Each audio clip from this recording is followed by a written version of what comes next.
بسم الله الرحمن الرحيم. الحمد لله رب العالمين، وبه نستعين، والصلاة والسلام على أشرف الأنبياء وسيد المرسلين، وعلى آله وصحبه ومن تبعهم بإحسان إلى يوم الدين. أما بعد، فأعوذ بالله من الشيطان الرجيم. إنا نحن نزلنا الذكر وإنا له لحافظون. گزشتہ سے پیوستہ قرآن مجید اللہ ذوالجلال نے 7 حروف میں نازل فرمایا اور اس کی حفاظت کی ذمہ داری بھی خود ہی اٹھائی. ان 7 حروف کی ترویج اور تدوین اللہ تعالی نے ان ہستیوں کے ذریعے کروائی جن کو مقبول عام نصیب ہوا، جن میں سے امام شاطبی رحمۃ اللہ علیہ اور ان کا قصیدہ حرز الامانی ووجہ التہانی ہے.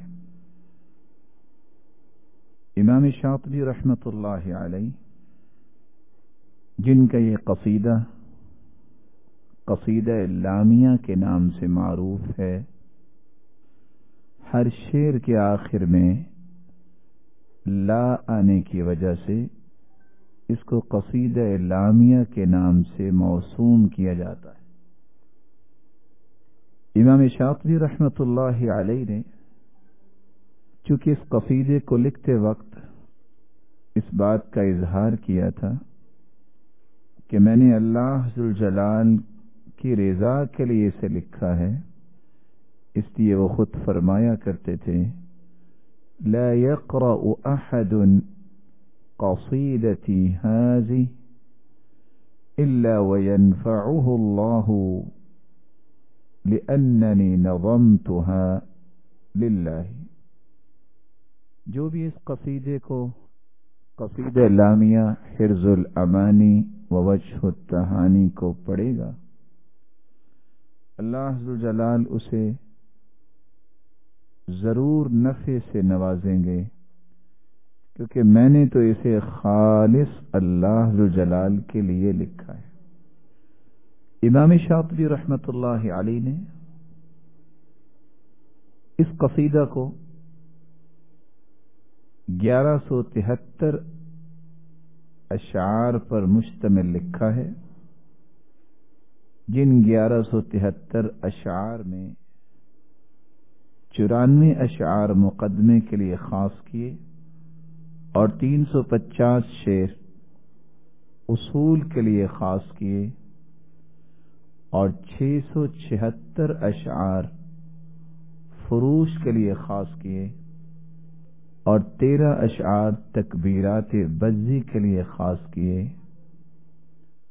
اور 26 اشعار مخارج و صفات کے لیے خاص کیے، اور اس مبارک قصیدے کا اختتام جس میں رب تعالی کا شکر اور امتنان بیان کرتے ہوئے 14 شعروں کے ساتھ اس قصیدے کو مکمل کیا.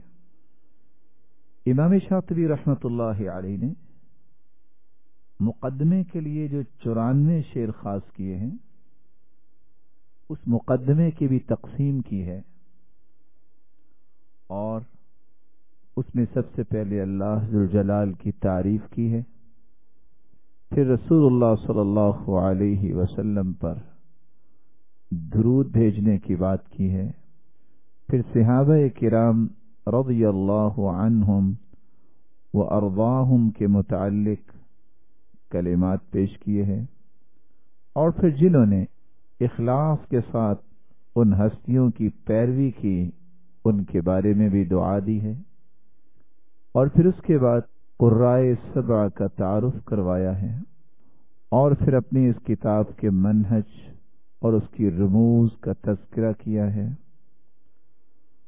اور آخر میں اہل قرآن کو حسد اور بغض سے اپنے دل کو محفوظ رکھنے اور اپنی زبان کو غیبت سے محفوظ رکھنے کی تلقین کی ہے، اور صبر اور برداشت کی تلقین کی ہے، اور خود بھی اور اہل قرآن سے بھی یہ مطالبہ کیا کہ وہ ہدایت کے ہمیشہ اللہ ذوالجلال سے طلبگار رہیں اور اس رب کی عطاؤں کی امید اور اجر و ثواب کا شوق کہیں مٹنے نہ دیں۔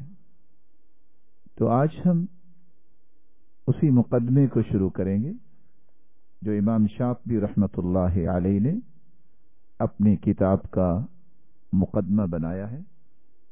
امام شاطبی رحمۃ اللہ علیہ جس قصیدے کے مقدمے کو پیش کرتے ہیں اس سے پہلے ایک ضروری نوٹ میں لکھوانا چاہوں گا۔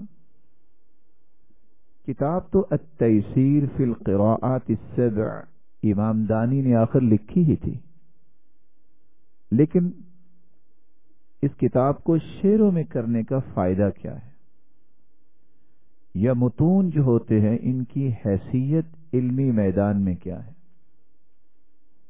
علماء امت کا کہنا ہے من حفظ المتون حاز الفنون، جو کسی بھی فن اور علم کا متن یاد کر لیتا ہے وہ اس فن پہ اپنی گرفت مضبوط کر لیتا ہے، وہ اس فن کو تمام جوانب سے حاصل کرنے میں کامیاب ہو جاتا ہے۔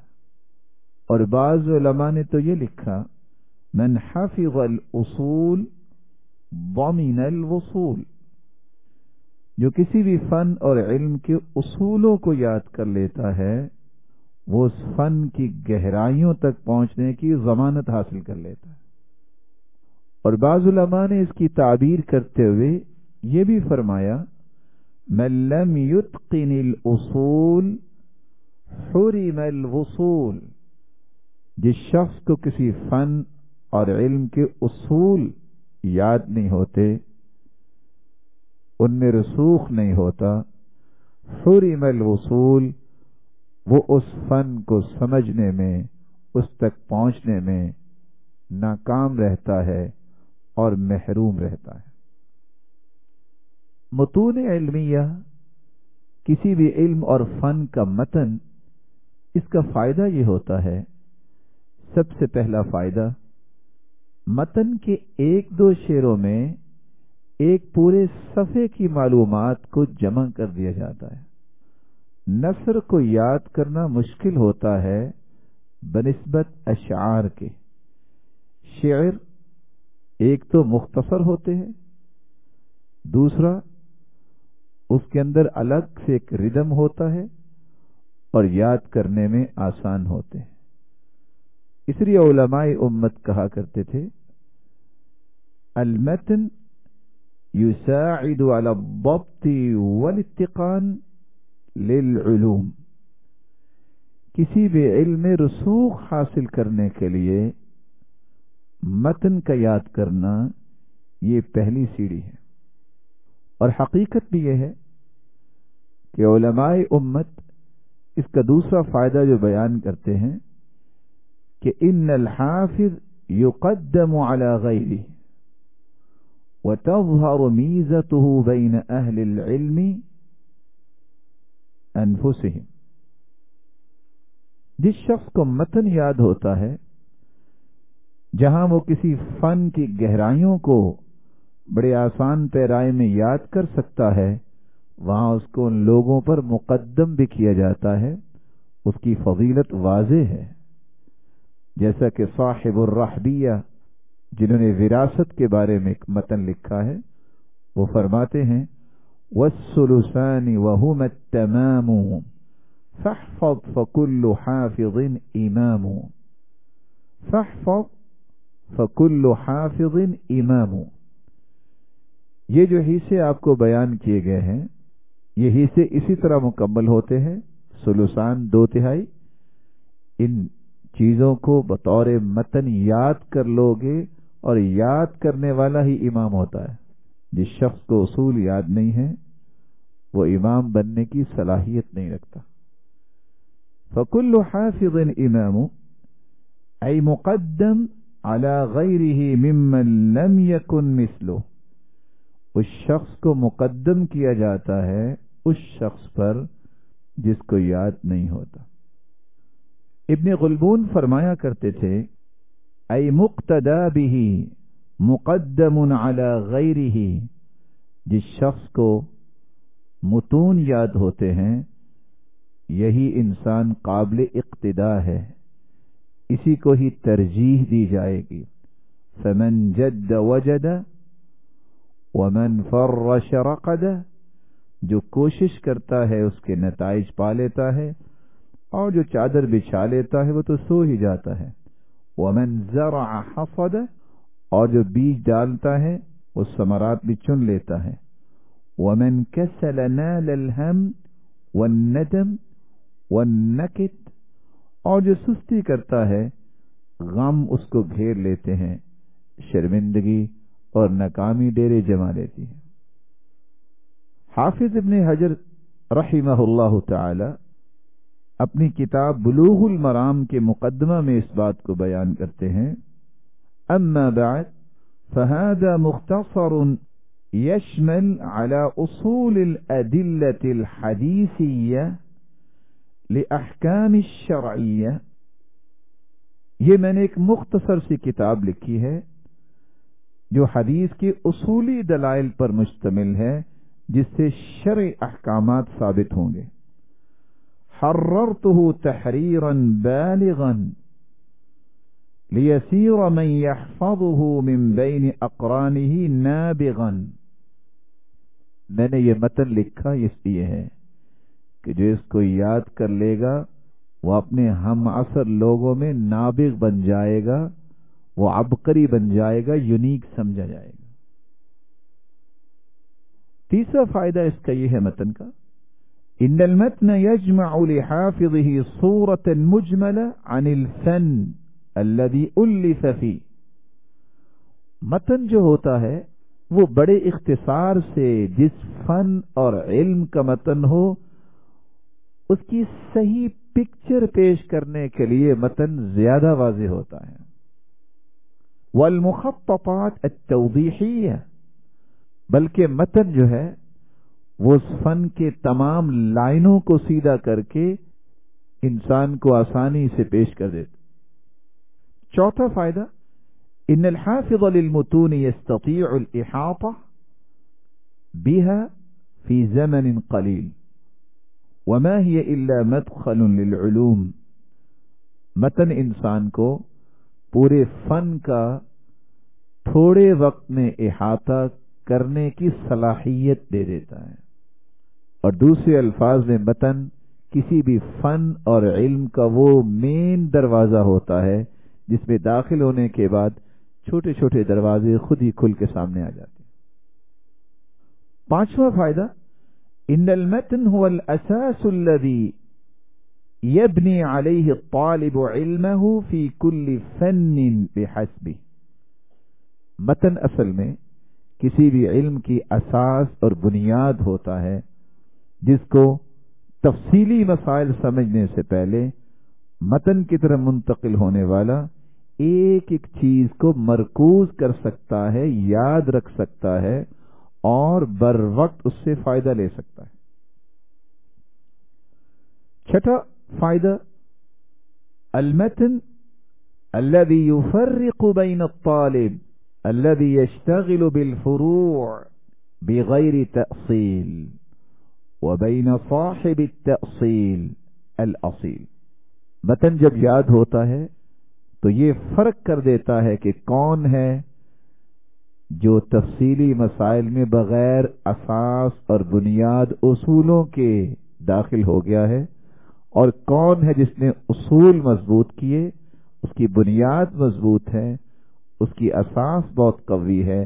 اب جب وہ فروعات کی طرف جائے گا، مسائل کی طرف جائے گا، تفصیلات کی طرف جائے گا تو کبھی بہکے گا نہیں، اس کے بہکنے کے چانسز کم ہو جاتے ہیں.